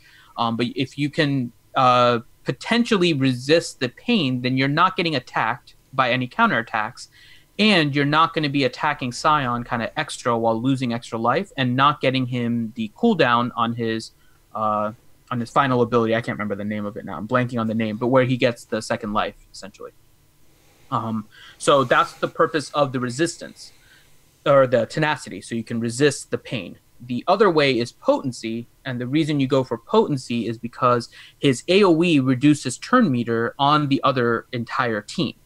And so you can control the match if you get a really high potency, and then you do the AoE and you reduce turn meter on the entire Traya team. And that way you prevent Traya from going and isolating, or Nihilus going and force draining, and whatever else is on that team as the 4th and the 5th. It depends which way you want to go. If you can get really high tenacity, then tenacity seems to work better. But for the most part, not a lot of people saved a lot of their tenacity mods, and so potency ends up being the easier way to go about it. But that's the strategy and the modding for it. All right. Next question for someone who bathes in bourbon. Good old Maurice. Yeah. Question from Paparazzi. I just got my Wampa to gear 12 plus 3. How should Wampa be modded, and how important is the Zeta? And yes, I'm in the Wampa Discord. It's kind of dead, though. Lots and lots and lots of offense. I personally like tenacity. Just if Wampa can't get stunned, if he's got an extra chance to resist the stun, some days, you get a dazed Wampa, he's worthless. He's not worthless, but he's not nearly as effective. So I like lots and lots of offense, and then lots of tenacity. If you use them in the raid, I would favor potency over tenacity. And you asked about the Zeta. I think the Zeta is a raid Zeta, or very, very dependent on the team you want to run him in. If you want to run, if you're going to run like a Vader lead, maybe Ordo, maybe some of these other characters that utilize dots, then maybe that Zeta will pay off. I don't see, I don't think it's the best Zeta for PvP. Just there's too many cleanses, and you really don't have so much time in a PvP setting for that damage to really stack up where it's noticeable. Wampa can one-shot tons of characters anyway after he does his little roar move, right? So I do think the Zeta is more raid dependent. Others might have different opinions. I'm not sure. I have the Zeta, and I don't really get much benefit out of it. I'd like to have that one back. He worked fine without it before I used him, before I put it on, and he works fine now. But good job of getting Wampa up. You're gonna have a lot of fun with that character. A lot of fun. That character is probably one of my top 10 favorite to use characters in the game. Very, very fun. All right. Next question for Edward Scissorman Warrior. Okay. Question from Paparazzi. Recently, the devs quietly revealed that they fixed Revan's targeting on characters that are taunting or already marked. So, taunt can potentially keep you from getting marked. How can we exploit this? I don't know how we're going to exploit it, but, what they're trying to do is to make it to where it's not just coded against one character specifically. Like when Traya was the meta, she was the meta for almost a year. And they kind of wanted to, for like 10 months. And they wanted to counter her. And so when he came out, they actually coded it specifically against her. But then now that things are more balanced and Traya's not in favor anymore nearly as much, they wanted to code it more blandly against just a bunch of things to make sure that they're going after somebody who like doesn't have taunt, that kind of thing. I do think that it is going to be interesting with future characters.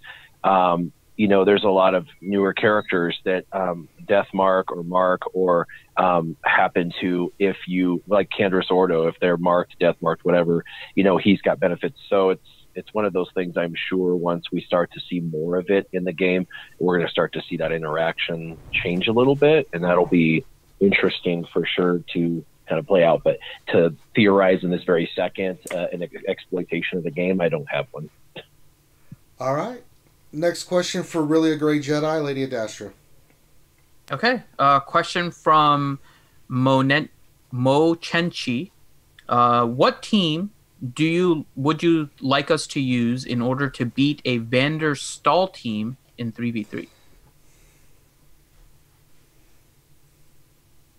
Oh, okay. I'm here. Well, thanks for being here.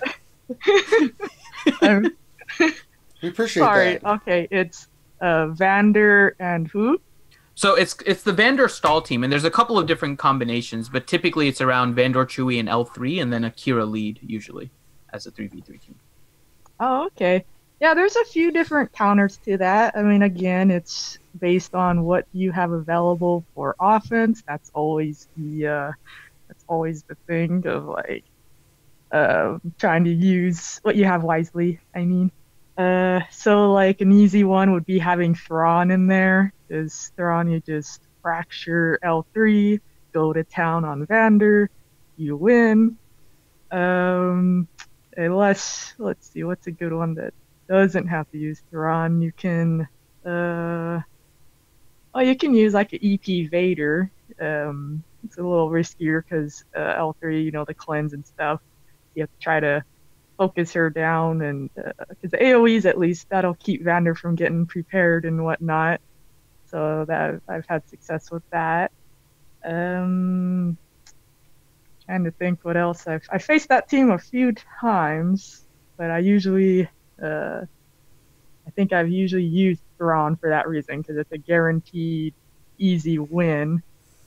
Yeah, I don't have any creative fun counters, because I've been experimenting on that. But against that team, you just need some damage in there. I mean, you could have Wampa, as they don't have any damage. It's a stall team, so you could have a Wampa in there just to ramp up, and you would need another damage dealer too to just get through that tankiness. Yeah. If anyone else wants to chime in, go for it. If you have any fun teams you guys have used. I was just wondering whether you could do like a Django Boba team or something. Ones that aren't basically any tune that isn't restricted to taunt. I know there aren't many in the game. That's true. But that would, that dismantles it immediately. So you could almost just run Nest, couldn't you? Yeah, I was gonna say you just use Nest too. If you, I always set my Nest on defense, so I don't think about it. But yeah, Nest, you could easily use her in that. All right. Next question for a member of the Her Majesty's Royal Court, Mr. Mike Hunt. Okay. Question from Nicholas Live. How should I be splitting my energy? Should I focus it on getting new characters or farming gear? Oh, by the way, sorry to interrupt. I have to get going. So okay. I was wondering, you were staying much longer than usual today. Yeah, I was like, I'm running. Yeah, I was just trying to get in one because I knew a question was coming up for me. I'm like, I can answer one more. All right, have a good one, you guys. Take care. You too. Oh, sorry. That was a broadcast coffee slurp there. So where would I go with? So initially, I kind of my suggestion would be to try and incorporate both. It depends, obviously, on who you're farming at the moment.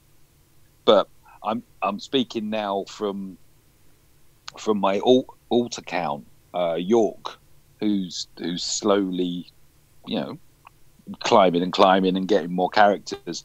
But you know, so nodes like Wicket are fantastic. York needs a 7-star Wicket, and every time you farm it, you're getting stun gun material, which is one of the key elements here. So, in regards to your energy, I'm an advocate of maxing your stars. You don't have to gear the toon themselves, but getting the characters, especially the pillar characters, to 7-star as quickly as you can is a positive. And then utilizing the currency that you generate through that farming to maybe spend in the stores to pick the bits up, the gear, because obviously it's always a balance, isn't it? You need the characters, but then the characters aren't very useful unless they're geared. But if you gear an understarred character, then they're but that would be focus. My own opinion would be focus mainly on the stars, the farming of the characters, and wherever possible pick up the gear as well. I'm a big fan of using the 350 refreshes, because that effectively does your guild 600 just on the my brain is really bad today. Just the regular battles. It's the weed, Mike. It's the weed. It is, and also there's I'm aware that Swery has a Saturday off, and she popped her head round the door just as we started, but she'd just woken up then. So 3 p.m. Keep her on her wire. Do not let her get in. Yes, Damn, Mike, you put her outside and you keep her there until this is over. I've set a load of booby traps and alarms. So she's gotten past them before, and trust her. Most probably. All right, let's go. Yeah, let's go to the next question, and we're going to go to killed him a bear when he was only 3. Davey Maurice Crockett. Question from Potpourri.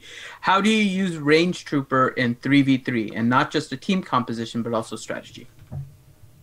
Well, I like to use Veers, Death Trooper, and Range Trooper. I've got them clocked where Veers, it's slower team, but you do get the 20 speed from Veers. I don't use Stark at all in 3 versus 3. I use Veers. I put Stark's mods basically on Veers and have Veers going, 260-ish, 270 after the bonus. And then I just clock it where Veers goes, then Death Trooper, and then Range Trooper. When Range Trooper puts up his protection up, it's going to give some buffs, spam a little more turn meter. It's a pretty good team. You've got a Dispel. You've got protection up. It's not really a heal, but it's kind of a heal, right? It prevents damage, so it's kind of the same thing. So you've got a heal, you've got a Dispel, and then you have a Daze element. You've also got ability block, and excuse me, and a stun if you're facing rebels. It's pretty good against rebels. So that's what I like to do. I use Shore Trooper in various spots. He's kind of more of like a plug and play character. Shore and Storm are for me. I end up using him with Palpatine a lot, but like I said, I don't use Starks at all. Snow Trooper, I really haven't found a use for in 3 versus 3. He's too squishy. He's slow, and you don't get as much benefit from him in 3 versus 3 that I can find. I'm trying to think of some other ones. Starks I don't use. Was Magma? I really don't have a spot for Magma either, and I've got a nice Magma Trooper. I know some people use the Thrawn Magma Death Trooper team on offense. I've seen a lot of people use that successfully. It's tough. That's a tough faction to split up. You really need a team of 5 for them to function and be the Gatling gun that they are. I struggle with the 3 versus 3 Imperial troop comps. All right. Next question for the other Lord of the Sith warrior. So this is our last question that doesn't go to the panel or the fun question. So, okay. Question from Paparazzi. Generally speaking, should I 7-star unessential characters from Guild Shop or keep buying more gear? Personally, for me, I wanted every character 7 stars. You don't even have to promote them to 7 stars, but just to have the shards available to promote them. But the reason why I would get the shards and then promote them to 7 stars, even if you don't gear them, is someday they become viable, usable, whatever. And in that moment when they're now usable, or you find a new purpose for them, you already have paid the price for their 7 stars. Remember, taking someone to 7 stars is 1 million credits, and then 500,000 credits for 6 stars. And so if you just leave them with 330 shards undone, and then you decide, oh my gosh, I'm going to have to use them, you're going to have to spend a few million credits to get there, and you may not have that luxury. So for me personally, it doesn't add a ton of GP to your roster. I try to get everybody unlocked into 7 stars as fast as possible, so I have them, because they're kind of like a key. They're like a key to a door. You never know when they're going to be the key to the door you need to open. So, if you don't want to spend the gear on them, I get it. So that's why you would, hold off on the gearing them, but at least get them 7 stars. And I personally like to promote because it spreads that credit crunch out over the longevity of the game. And then you can, once you have everybody 7 stars, you can do whatever you want. Like right now, I get gear, I get credits, I buy credits, you can do what you want. But when there's characters to be had, there's nothing worse feeling than finding out that Poggle is going to be an OP character in Territory Wars, and then you don't have Poggle, or you have him, but you can't spend enough credits to get him opened up to be able to gear him up and use him properly. So, it's just one of those things. All right, that's all the time for the regular questions. Dr. Finn. Well, so we have a couple of questions that were for around the panel, so I figured we could go around the panel on those. Okay, around the corner. One is from Paparazzi. What are some of the best 3v3 teams you have run into this Grand Arena? Why don't you start, Ranger, because I know you've been streaming. Which ones have you found as the most difficult so far? We haven't really faced difficult ones. That'll be answered today because, Revan's always a pain, but a lot of the people that they've just been using meta teams. So, the thing I'm finding more is not that they're difficult. It's always those oddball teams that make you sit there and go, wait, what? What is this?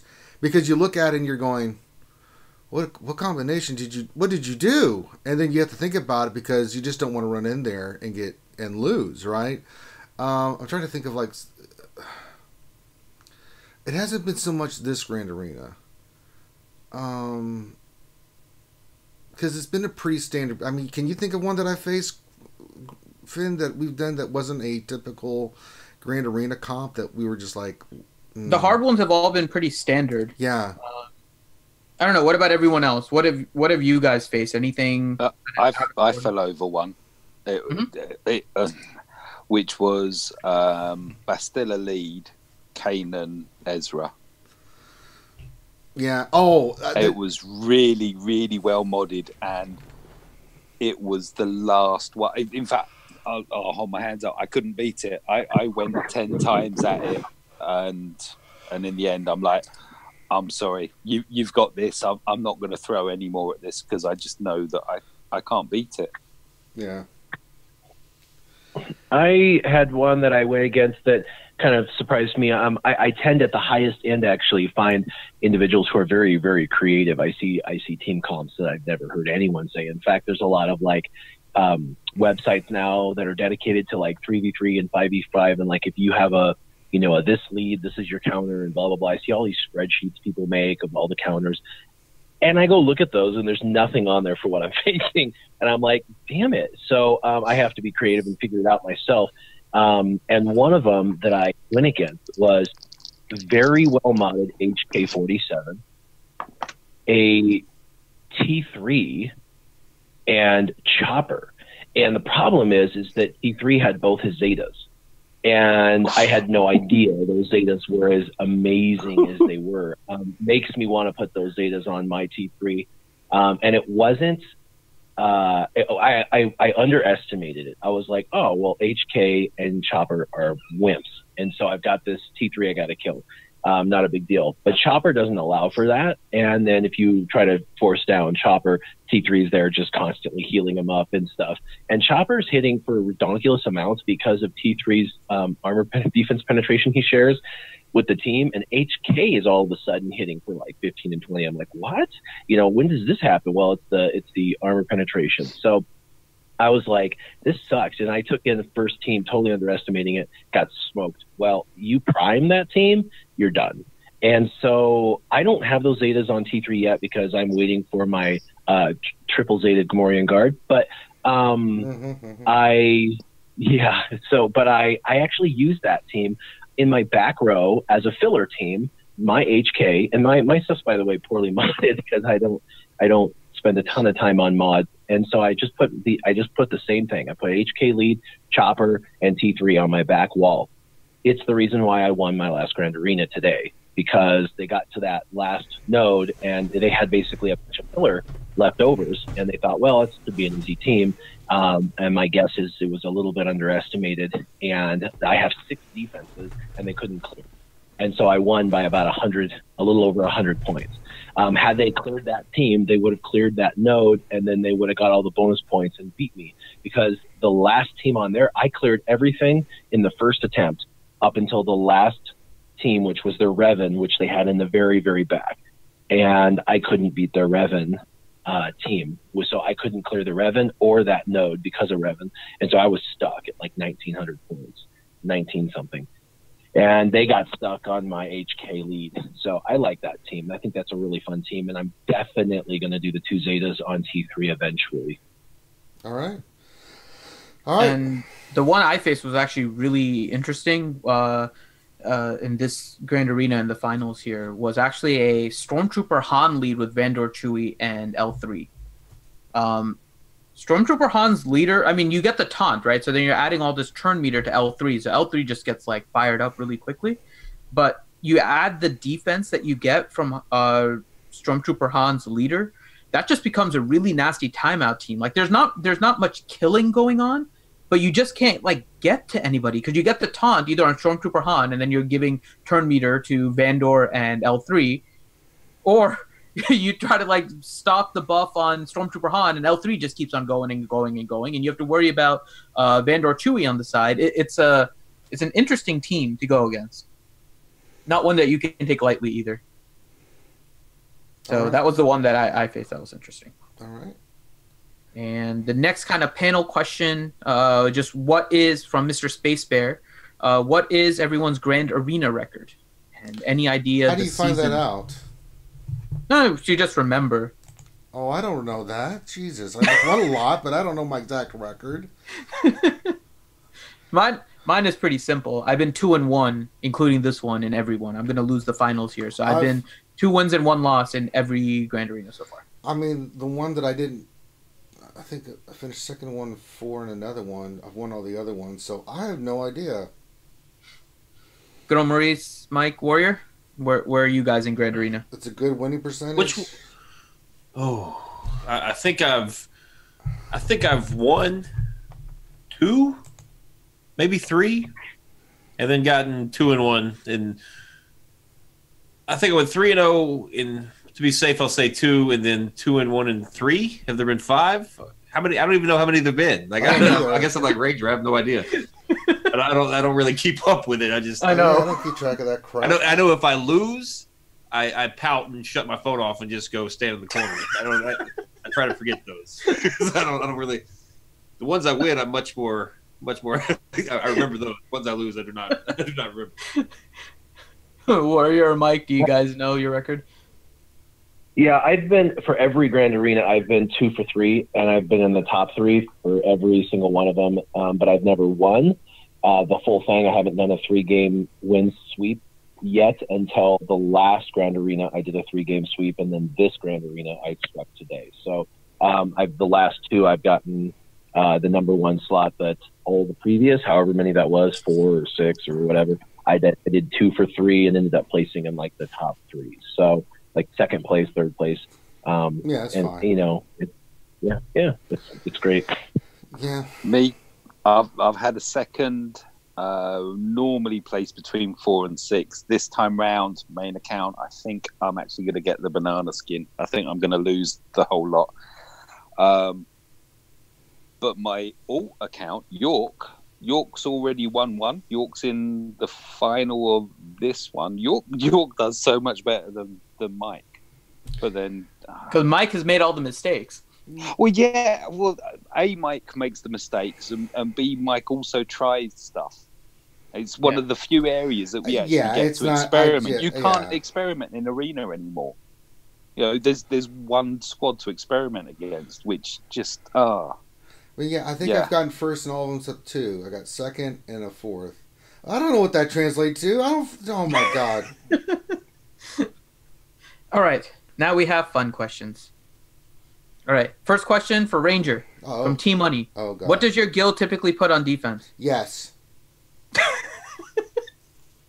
Follow-up question from Team Money for Ranger. Is your guild putting clones and geos on offense or defense?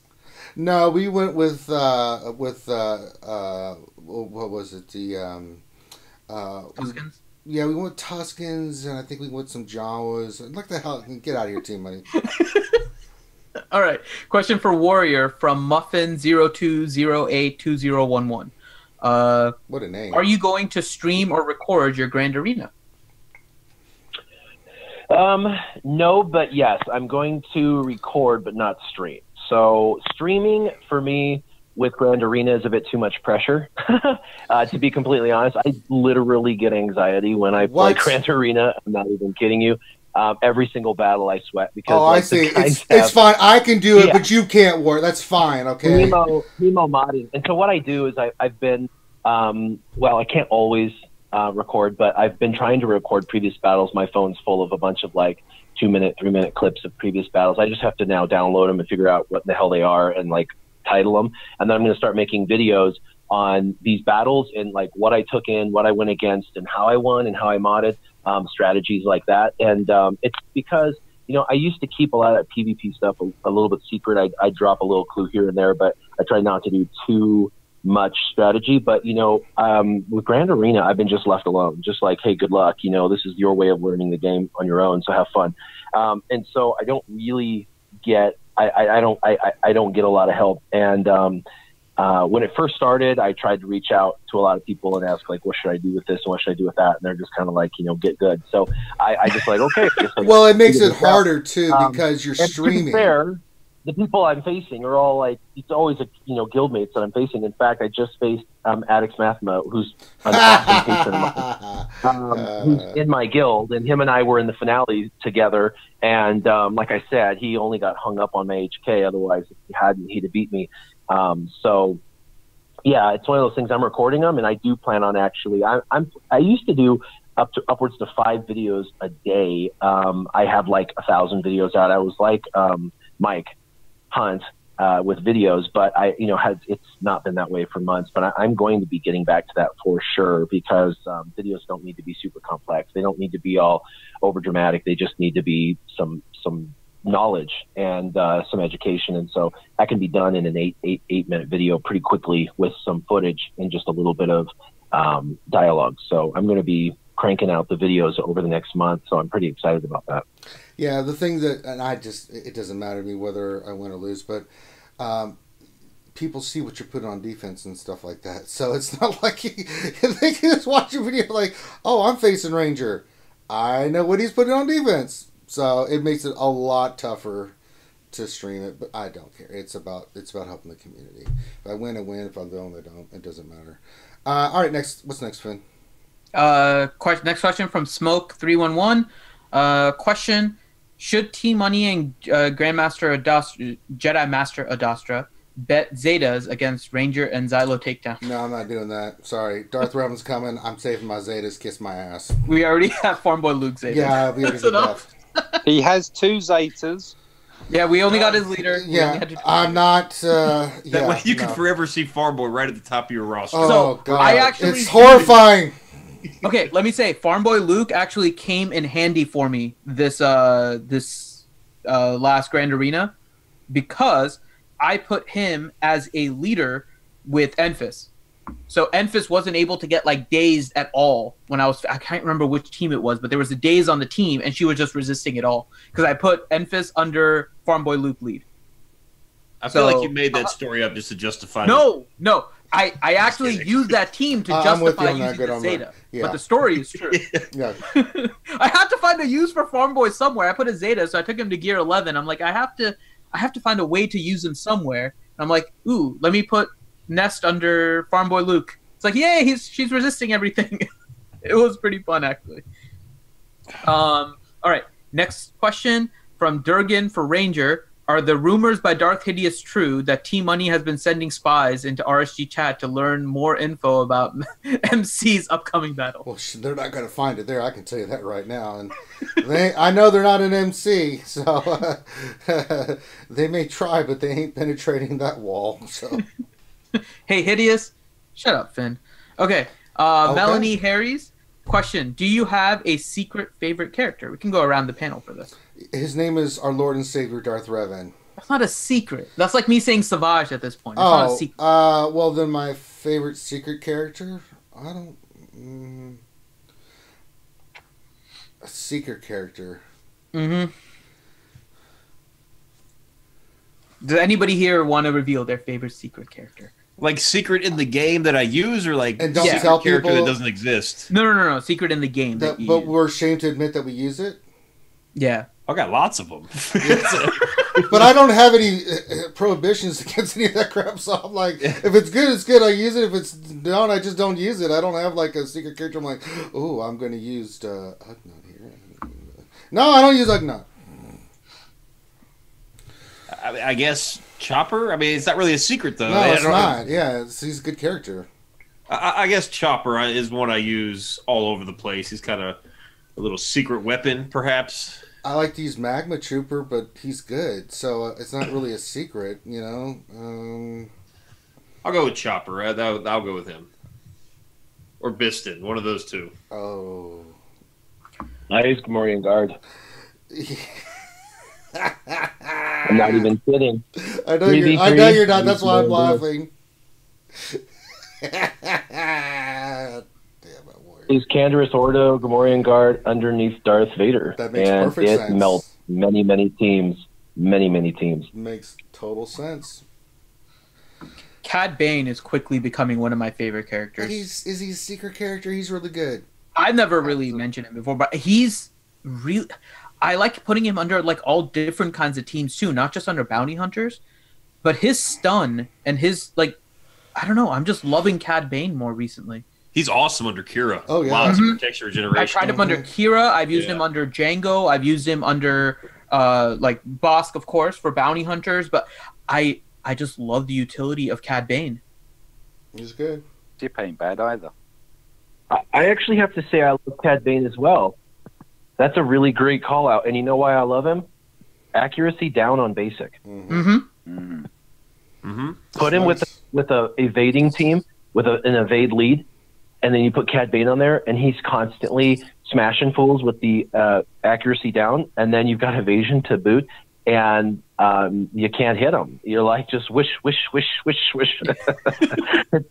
In my free-to-play account, I've experienced this, and it was so frustrating. I'm like, I hate you, Cad Bane, and then I'm like, I gotta develop him. I don't see it in the high end on my my main account.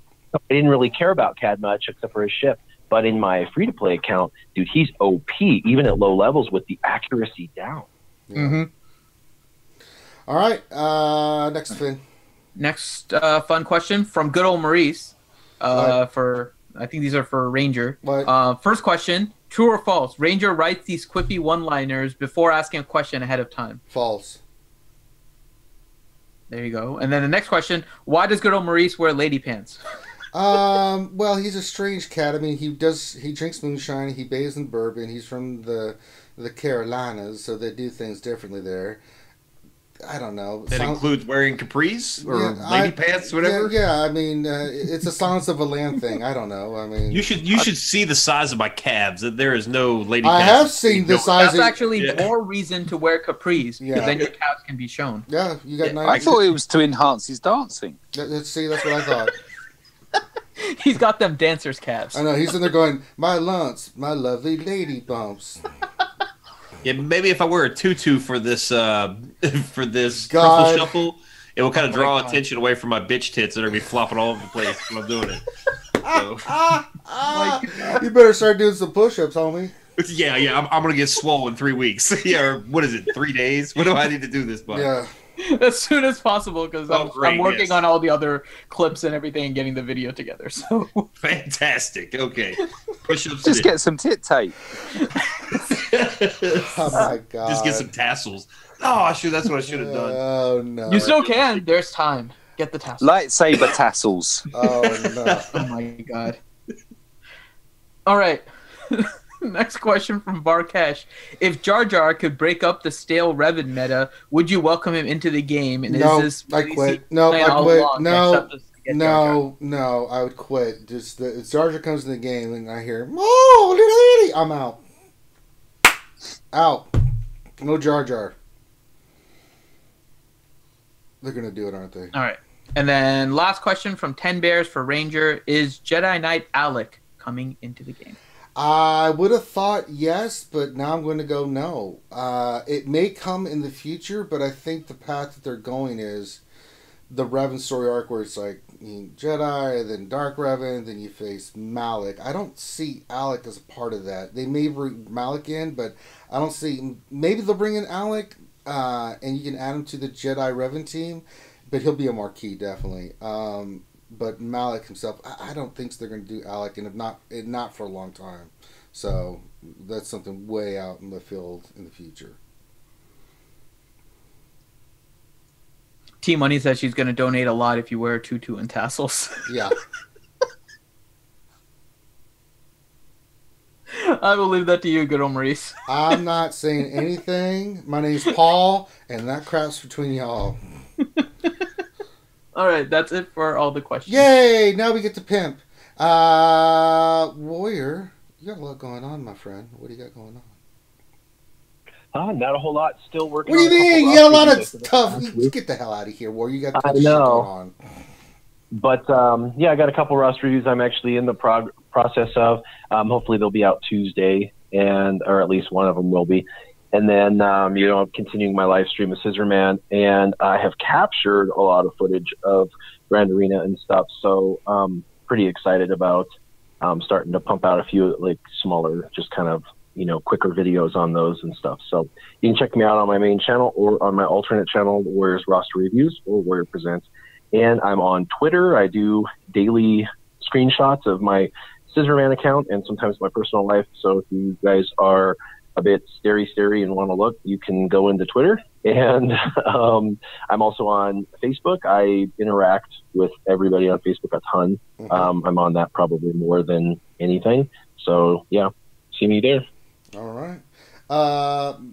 Also, she had to go, but check out Lady at Dashes. She's got her own channel. Especially like Jedi stuff. There's a ton of that on that channel. I can guarantee that. But there's some really good information on her channel, so please check that out. Also, Mike, anything you want to pimp for your channel? I know you're part of the RSU crew, but you have your own stuff. So anything you want to shout out? Yeah. I've been... I mentioned earlier that I've been running a Revan squad with a droidica kicker and having some very interesting results from that. One shot in Jolie was just like, wow. It can be fun. It can be frustrating as well. So I've got that. I mentioned as well earlier that I tried out Grievous, just messing about in the heroic tank. I was quite surprised at just the amount of damage that Grievous does near the end. I actually got to use my Emperor's Shuttle. I did that in Dark Side Territory battles, and I also used it in a Territory War against the Mace Fleet, and was very surprised at the results of that. And I need to get those up and out. So there's quite a bit. Apologies for anyone that's got a notification from me, because I spammed about 6 videos yesterday, all pretty much the same content, but all of that's there. please pop on by, and thank you for having me. All right. It's always great doing this. Absolutely. Good old Maurice, you got some stuff to pimp, my friend. You got a lot going on. Yeah, I sure do. First and foremost, I'm the ninth member of the Wu-Tang Clan. Oh, snap. Yes. Secondly, I am one half of Operation Metaverse. The other half is T-Money, who couldn't be here today, but she is blowing the chat up. Yeah, I know. She's the other half. We do a live stream Tuesday nights, 9:30. We put out a video trying to quickly tell you guys, or try to explain some uses for the bugs before the TW came out. We got some other stuff coming, lots of counter videos to some of these common teams that you're seeing, some of the more difficult ones, maybe some goofy ones. We got all sorts of stuff going on. In that regard, you can come join our Discord over there. We have people chatting in there. It's quite chatty. And then also I do the Alliance live stream with Ramon Azab, who is a panelist here quite frequently. We do that Sunday night, right around midnight. So come join us there too. All right. He wasn't very enthusiastic about the droids like I was hoping. I was kind of hoping for a rant of sorts, secretly hoping for a Remon rant, but we didn't get it. He's just very nonchalant about them. That was disappointing, but I know. Well, you can only wish for something. Can't make it always happen. All right, if you're watching this, you're watching the Jedi Academy on Reality's Cute Gamers. We do this every Saturday from 10 to 12, but we got a lot of other content that you can check out on our channel. Not just for us, but do this for everybody. Stop what you're doing right now. Give us a thumbs up on our videos. Go check out these other guys' content. They come out here on their own time to answer your guys' questions to help you with the game. Please support these other channels by subscribing, just like for ours. Do the same thing for them. Watch their content. Give them a thumbs up. Subscribe. It helps get their content out there. It's a community. It's about helping one another. And so, help them grow and prosper as much as us. So, if you haven't checked out our Patreon, please check out our Patreon. And then anything on the ACS front, Finn? Most relevant to this is make sure that you guys go on there and get your good old Maurice video option. It is in the rewards. I am preparing all the videos. Good old Maurice is going to get his dancing on in order to do the truffle shuffle and add it as a bonus footage for everyone that buys the dancing video with commentary. And yeah, that's the main thing. Otherwise, please head to the Tiltify, look at all the different rewards and challenges we still have available. We're still working our way to the 15,000 goal. And currently at 14,242, we will be doing the lightsaber raffle. And the reason it's brought down is because we also have some donations being made directly to our ACS team page. And so those are also bringing down from the 15,000. All right. Now, remember, guys, right after this, we're going to be posting it very quickly. We're going to get ready for the Grand Arena final with me. So we're going to do the Grand Arena stuff. I don't know who on the panel will stay, but they're more than welcome to stay.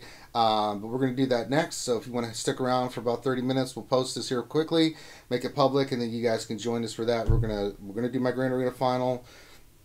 We'll see what happens, but it's about helping you guys out. So if you definitely have questions about 3v3 and Grand Arena, that's the time to do it. You're going to see the teams that we're going to come up with to counteract the person that I'm facing, so hopefully that helps you out. We're only doing this because usually I do this during the lunch streams, but we don't have a lunch stream today. So we're doing this as a special stream for you guys. So check that out here in about 30 minutes. It'll post here soon. But with that, thank you guys for joining us for the Jedi Academy. Check out our other stuff. Remember, we also have the D&D stream campaign going on tomorrow. Yesterday I did Battlefront 2 with the introduction of Anakin as the new hero, and he is OP as hell. And we were just laughing our ass off watching what he could do. So if you haven't checked that out, please check that out. So on behalf of myself and the Jedi Academy, thank you guys for stopping in. We very much appreciate it. Have a great rest of your day, and we will see you soon. Peace.